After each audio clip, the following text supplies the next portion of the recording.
ራሴን ከማጥፋቴ በፊት ምን ላድርግ እንደሚገባኝ እንድትመክረኝ ነው ያለች። ምን ብዬ ነው መመክራት? ይቺ ልጅ ወይም ደግሞ ባለታሪካችን ታረግዛለች። የመጀመሪያ ልጇ ነው ማለት ነው። የዝሙት መንፈስ አሰርታ ልካበታለች። ይሄ መተት የለም፣ የዝሙት መተት፣ የርኩስ መንፈስ አሰራር ካልገባ ግን የሆነ ቦታ ላይ መሪው እንደተበላሸ መኪና መንገድ ትሰጣለች። ላረስ በላይ የገባችውን ጓደኛዋን፣ የእህቷን ጓደኛ ወይም የባለታሪካችንን ጓደኛ አልወደደቻትም። እንግዲህ መንፈሷ አልወደደ አደርገው ነበረ። ትዳርሽን እኮ አልፈታሽም። ኦፍኮርስ አልፈታውም።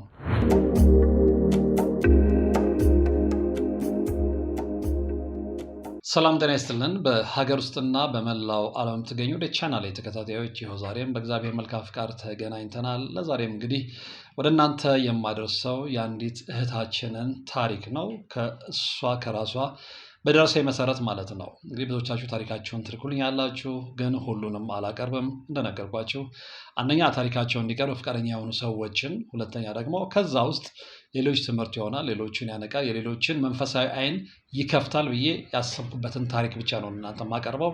ከዚህ በፊትም አንድ ማስታወቂያ ወደ እናንተ አድርሼ ነበረ። ያ ማስታወቂያ ምንድን ነው? እንግዲህ ታሪካችሁን ብቻ አትንገሩኝ፣ ታሪክን ለመንገር ብቻ ከሆነ እንዳትደውሉልኝ ብያለሁ። አሁንም በዛው አቋሜ ጸንቻለሁ። ምክንያቱም ጊዜ ማቃጠል ነው የሚሆነው። አንድ ሰዓት ተኩል አውርቶ ያንም ወደ ስክሪን ይዞ መምጣት የማይቻል ከሆነና ሌሎችን ማስተማር የማይችልበት ታሪክ ከሆነ ምንም ለእኔ መንገሩ አስፈላጊ አይደለም። እንግዲህ ያንን መመዘኛ አልፎ ነው የዛሬው ታሪክ ወደ እናንተ የሚቀርበው ማለት ነው። እና ያችን እህት የዛሬ ባለ ታሪካችንን ማለት ነው ደጋግሜ ነግሬያታለሁ። አይ ነው ያልከውን ሰምቻለሁኝ፣ ነገር ግን እኔ ታሪኩ እንዲቀርብ ስለምፈልግና ሌሎች በእኔ እድሜ የሚገኙ፣ በነገራችን ላይ ወጣት ነች፣ ሀያዎቹ መጨረሻ ላይ የምትገኝ እና ሌሎች እህቶችን ያስተምራል ብዬ ስላመንኩ ነው ያለችኝ። እንግዲህ የዛሬ ባለታሪካችን ከባለቤቷ ጋር የተዋወቀችው ክፍለ ሀገር ሁለቱም መምህራን ሆነው ያገለግሉ በነበረበት ሰዓት ነው። እሷ የአዲስ አበባ ልጅ ነች፣ ባለቤቷ የክፍለ ሀገር ልጅ ነው። የዛው ሀገር ልጅ ነው። የተዋወቁበት ሀገሩን መጥቀስ አስፈላጊ አይደለም። እሷም ሀገሩን እንዳትጠቅስ ነው ያለችኝ። ቃሏን እጠብቃለሁ። እዛ የተዋወቁ ፍቅር መሰረቱ። በጣም የሚገርሙ የሚቀናባቸው ፍቅረኛሞች ነበሩ፣ ለተወሰነ ዓመትም ቢሆን ማለት ነው። እና እንግዲህ የልጅነት ፍቅር ነው። እሱም ኦልሞስት 30ዎቹ አጋማሽ ላይ እሷም ደግሞ እንዳልኳቸው 10ዎቹ ውስጥ በነበረችበት ሰዓት ነው። አሁን እንግዲህ ሀያዎቹ መጨረሻ ብያቸዋለሁ።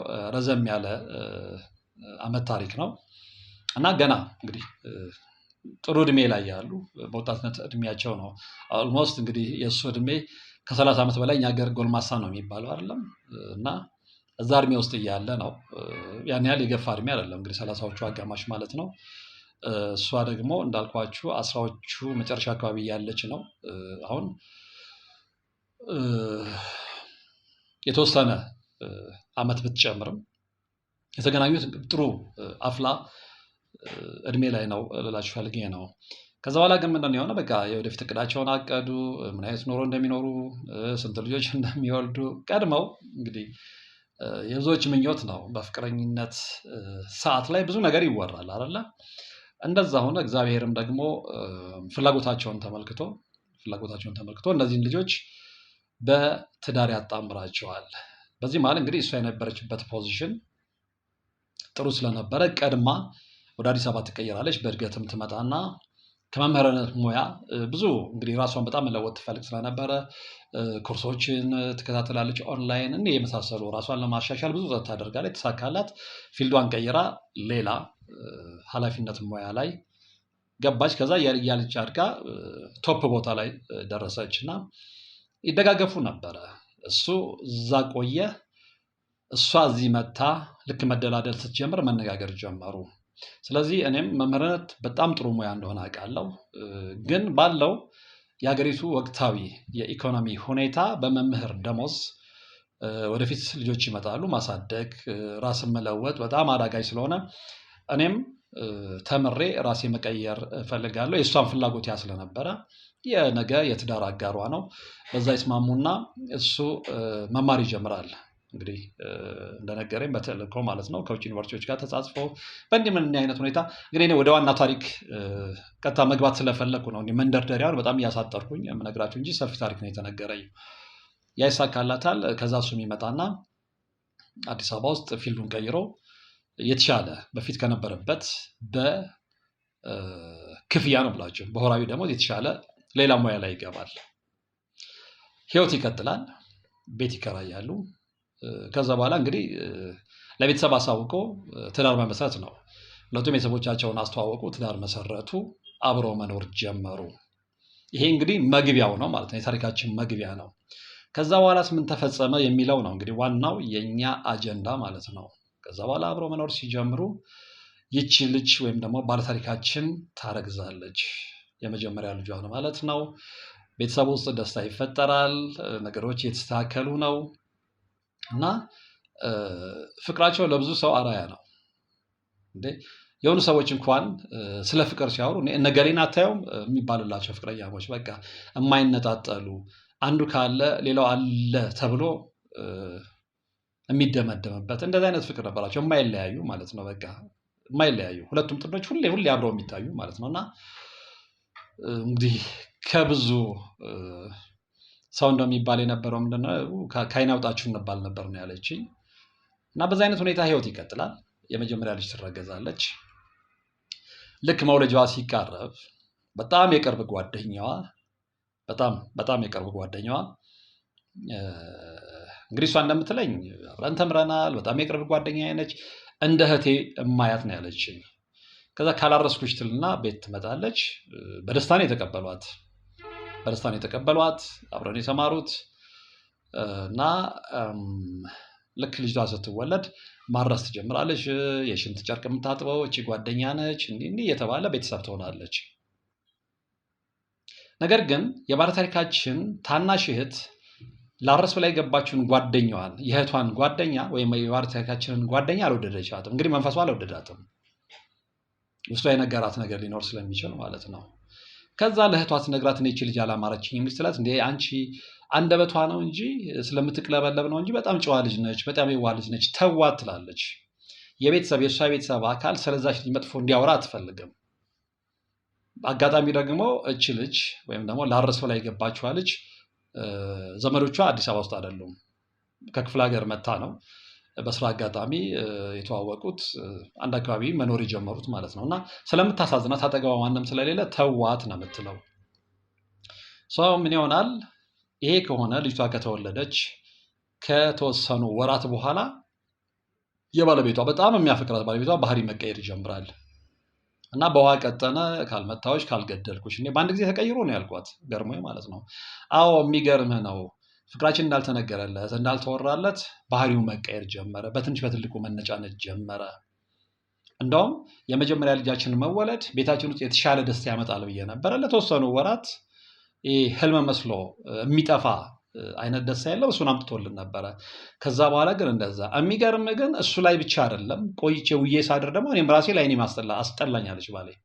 እንደዛ እንዳልተመሰከረልን እና በቃ እንደማን አንድ ጊዜ እነቂና ግዴ ሁሉ ያሰኘኛል አለች። አሁን እዚህ ጋር የሆነ ነገር ገባኝ ማለት ነው።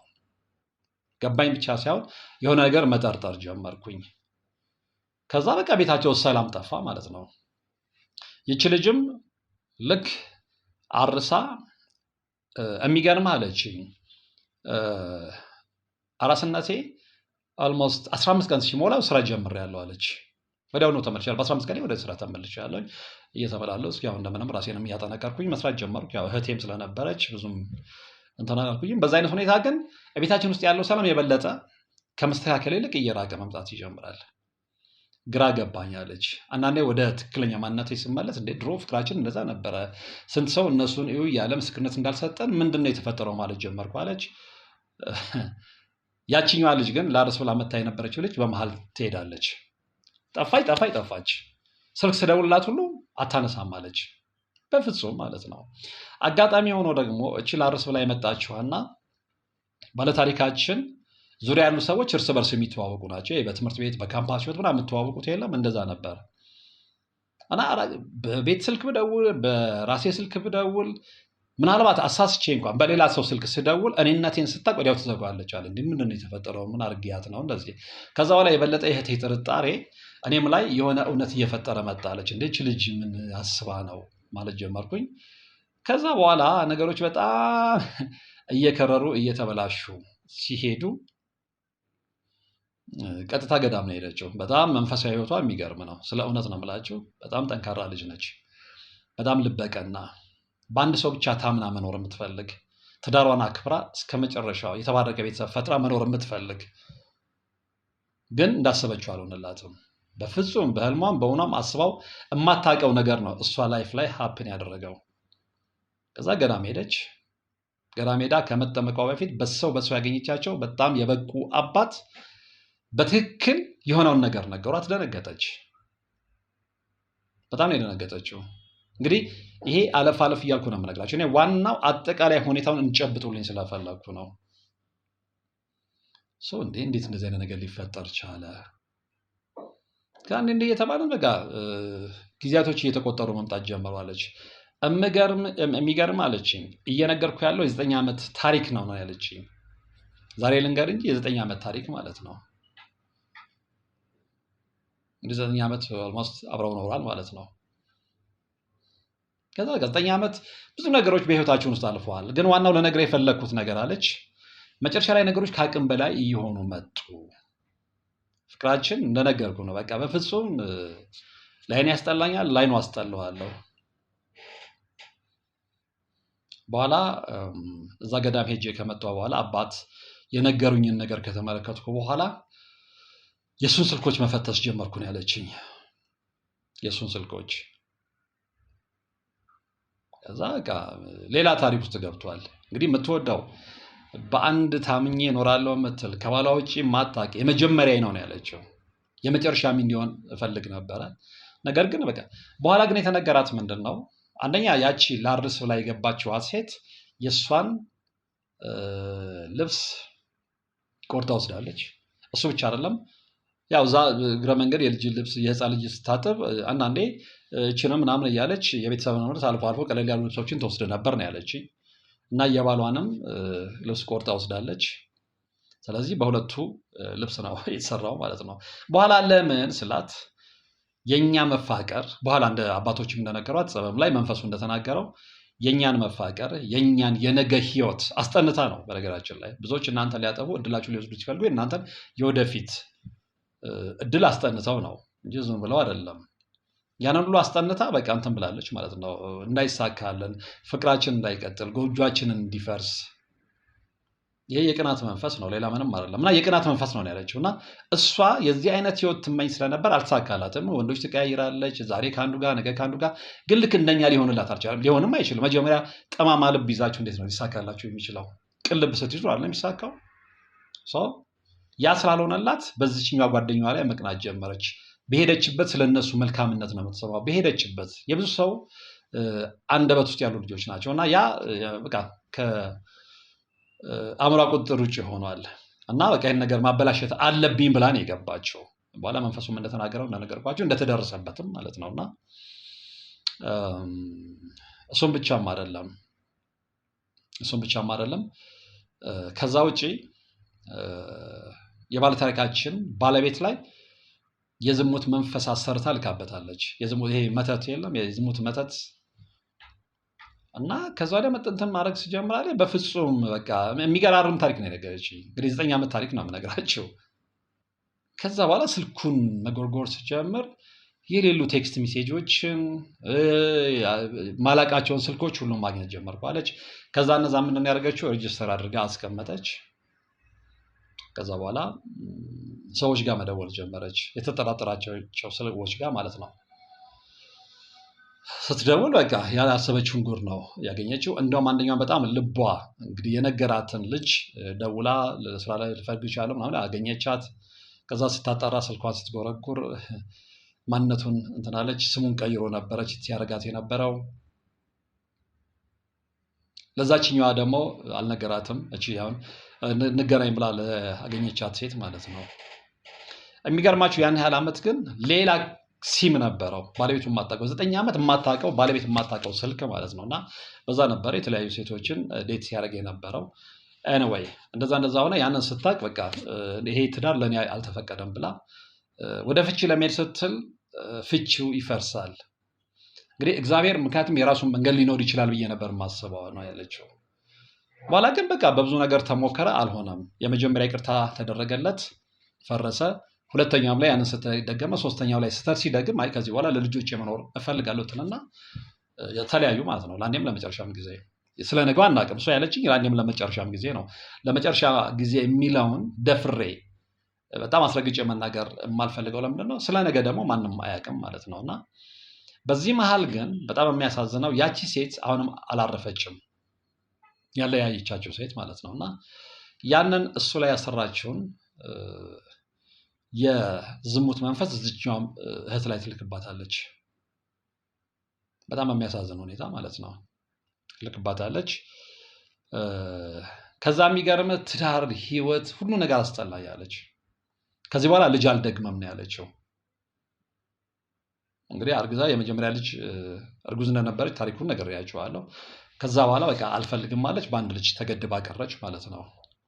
ከዛ በኋላ ግን ህይወቷን ማሸነፍ ስለነበረባት ከዛ በኋላ እሱ እየተደጋገፉ ነበር የሚኖሩት። ከሱ ከተለያዩ በኋላ ግን እሱ ለእሷ ለአስቤዛ ለምንም የሚሰጠው ነገር ሁሉ አቆመው።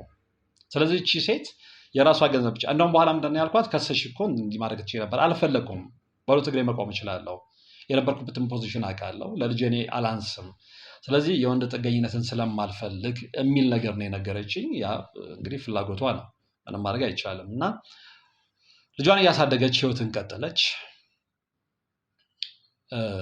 ከዛ በኋላ ግን መጀመሪያ አልገባትም ነበረ። በኋላ ነው የገባት።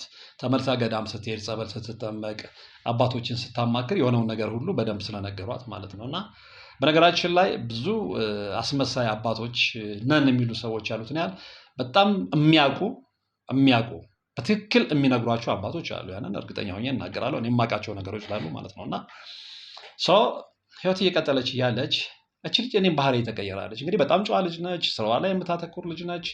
ከዛ በኋላ ቤት ውስጥ ሁሉ መቀመጥ አቃተኝ። ከዛ በቃ ለምን ያኛውን ስራም እየሰራች ከዛ በኋላ በጣም የሚገርመው ማለት ነው ባህሪ ላይ ያየሁት ለውጥ አለች። ዝም የረጅምና ጥቁር ሰው ስመለከት ከዛ ሰው ጋር የመገናኘት አብሮ የተመተኛት ለዝሙት ማለት ነው የዛ አይነት ፍላጎት ውስጤ ይሰማኝ ጀመራለች።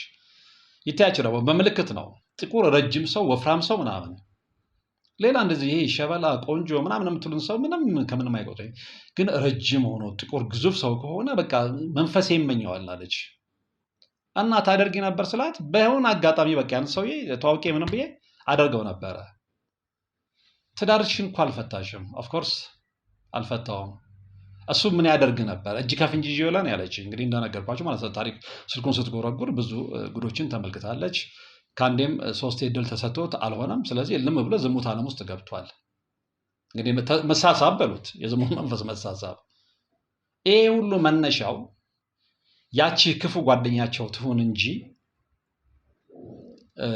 እነሱ ግን በጸሎት ህይወታቸው ቢተጉና ነገሩ ገብቷቸው ለማሸነፍ ቢጥሩ ኖሮ ድል ያደርጉ ነበር ብዬ ነው የማምነው። ደግሞም ይሆን ነበረ።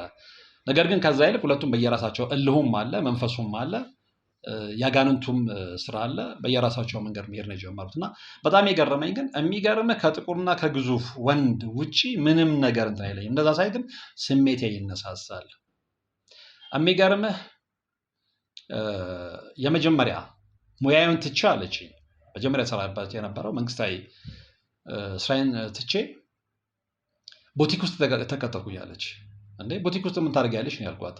ቦቲክ ውስጥ የተቀጠርኩትኝ ከብዙ ወንዶች ጋር የመገናኘት ፕሮባቢሊቲ ከዛኛው ይልቅ ይሄኛው ይኖረዋል። እንግዲህ አስቡት። ይኸውላችሁ የሰይጣን ስራ በጣም ረቂቅ መሆኑን የምታውቁት በዛ ነው። ከነበራችሁበት የተረጋጋ ቦታ ላይ አውጥቶ ሲያመቻቻችሁ ማለት ነው። ከዛ ለቃ ቦቲክ ውስጥ ማለት ነው። እዛ ቦታ ላይ ብዙ ከስተመሮች ነው የሚመጡ። እንግዲህ የወንድ ልብስ መሸጫ ነው። ከብዙ ወንዶች ጋር እንደምገናኝ ተስፋ አደርጋለሁ። ምንድነው እምነቱ ስለነበረኝ ለዛ ነው የገባሁት። ይሄ እርግጠኛ ነኝ እሷ በራሷ ናቹራል ማንነቱ ያደረገችው ነው ብዬ አላምንም። እኔ ላይዋ ላይ ያለው የተላከው የዝሙት መንፈስ ያን እንድታደርግ እየገፋፋት ነው። እና ስላት አዎ እንዳሰብኩ ተሳክቷል።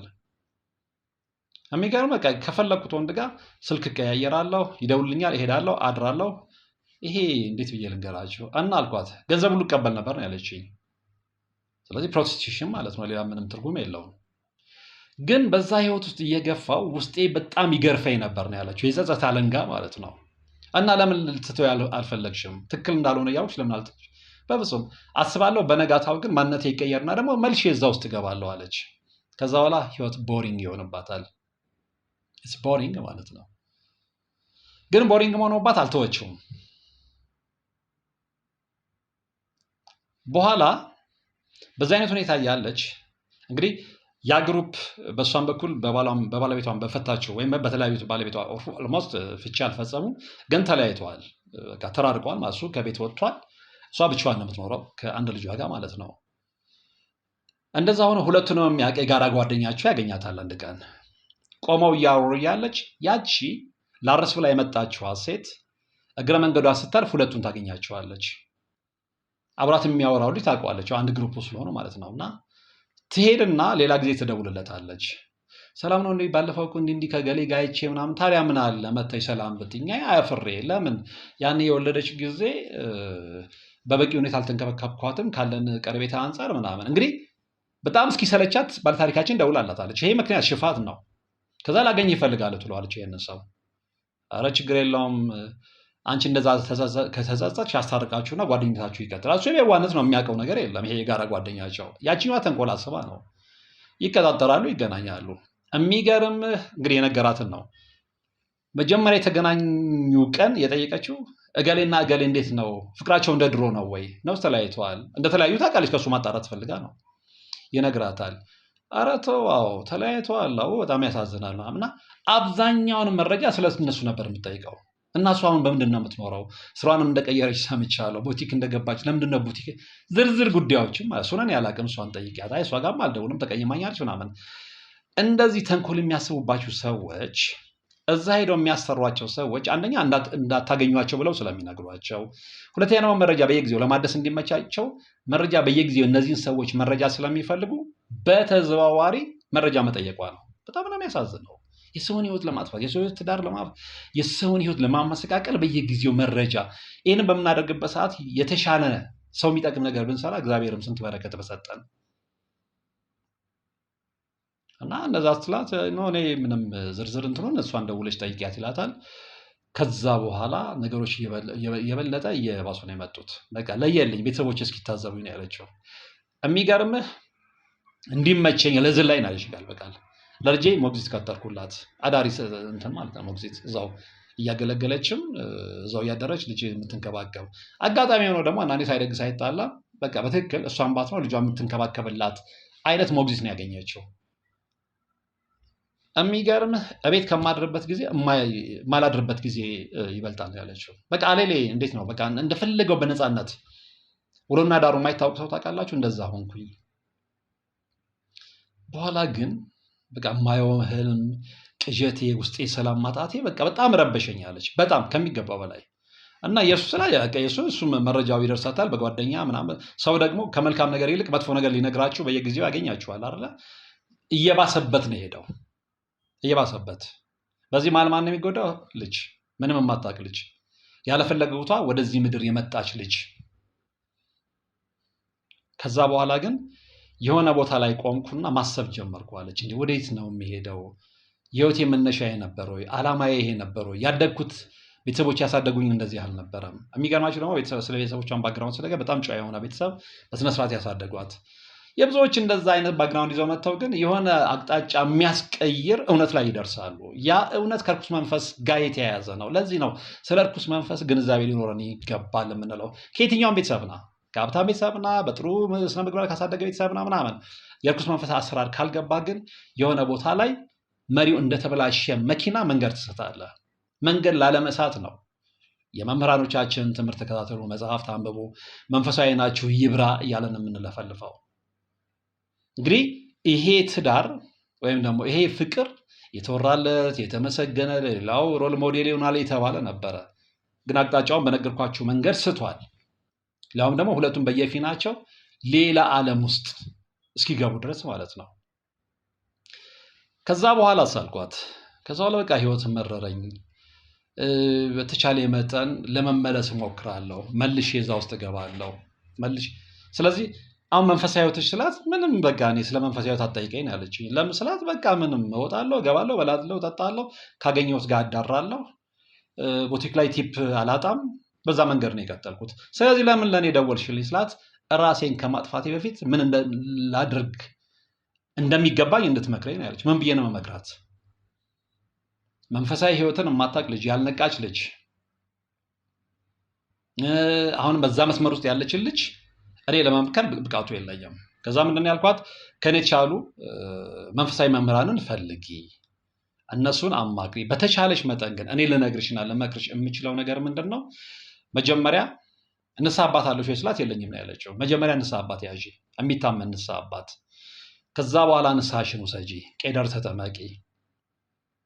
ከዛ በኋላ ወደ መንፈሳዊ ህይወት ነይና በጾም በጸሎት በስግደት እላይሽ ላይ ያለውን የዝሙትን መንፈስ ይሁን ሌላ ከጀርባ የመጣ ኮተት ካለ ያንን አራግፊ መጀመሪያ። ከዛ በኋላ ወደ እግዚአብሔር በቃ እያለቀች በዛ መስመር ቀጥይ ነው ያልኳት። ሌላ ምንም ልላት አልችልም። እንግዲህ የሰው ልጅ በዛ ህይወት ውስጥ ተጨምላልቆ ምናምን መጥቶ ምንም ነገር ከጨለማ ህይወት አሁንም ኦልሞስት ጨለማ ውስጥ በሉት እና ከዛ ህይወት አልወጣችም። እና ግን በቃ መጨረሻ ላይፍ ቦሪንግ ስለሆነብኝ ራሴን ላጠፋ ነው፣ ስለጨነቀኝ ነው አንተ ጋር የደወልኩ ነው። እንደዚህ ብዙ ታሪኮች እሰማለሁ። የዚህኛዋ ግን የሚለየው ምንድን ነው? እድሜዋ ያን ያህል ገፋ የምትሉት አይደለም። በዛ ላይ አንድ ልጅ እናት ነች። ባለቤቷ እንደነገርኳችሁ በዛ መስመር ውስጥ ሄዷል።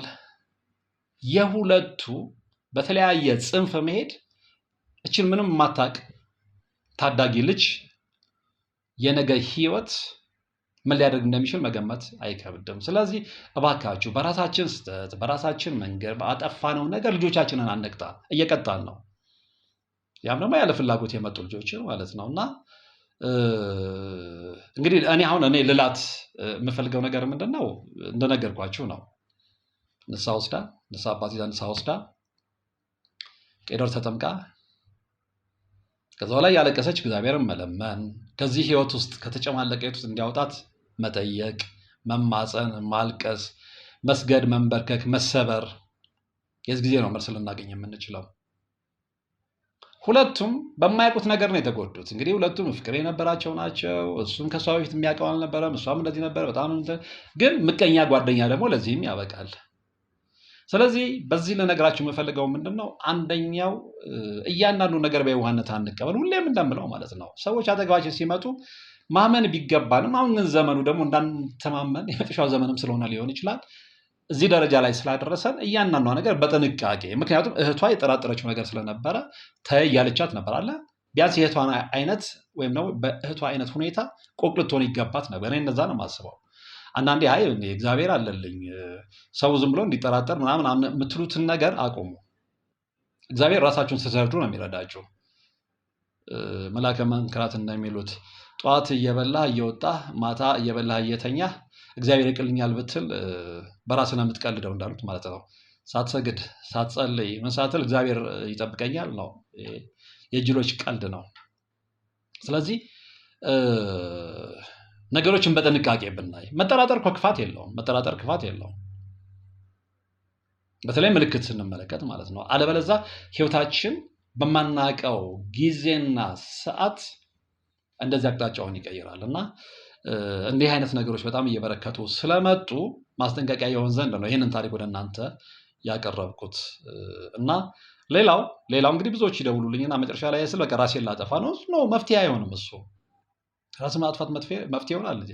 በደም ላይ ኃጢአት ሰርተን ከዛ በንስሐ ሳንታጠብ እንደገና ሌላ ቅር የማያስብል ኃጢአት፣ የራስን ነፍስ በራስ ማጥፋት ከባድ ኃጢአት እንደሆነ ብዙዎቻችሁ ታውቃላችሁ አይደል? ስለዚህ እዛው ስለምን እንገባለን? ሴጣንም የሚፈልገው እሱን ነው። በተሟሙቶ ተጓጉጦ የሆነ ነገር ውስጥ ከቶ ምናምን ራሳችንን አጥፍተን ይዞን ሲኦል መግባት ነው የሚፈልገው። ለዛ ግን እንመቻችለት አይገባም። እና እንዲህ አይነት ነገሮች ሲያጋጥሟችሁ ልትጠነቀቁ፣ ልትጸኑ። ቻሌንጅ ይኖራል፣ መውደቅ መነሳት ይኖራልና በመውደቅ በመነሳት ውስጥ እግዚአብሔርን ፈልጉ ያፈረ ስለሌለ ያንን መንገድ ብንከተል የተሻለ ነው ብዬ አስባለሁ። እንግዲህ እንደሌላው ጊዜ ከዚህም መርሃ ግብር የወሰዳችሁት ቁም ነገር እንዳለ ተስፋ አደርጋለሁ። በቀጣዩም በሌላ እንደዚህ አስተማሪ በሆነ መርሃ ግብር የምንገናኝ ይሆናል። እስከዛው ግን ውድ ጊዜያችሁን ሰጥታችሁ አብራችሁኝ ስለነበራችሁ ከልብ ከልብ አመሰግናለሁ። በቀጣይ በሌላ መርሃ ግብር የምንገናኝ ይሆናል። እስከዛው ግን በያላችሁበት ሰላም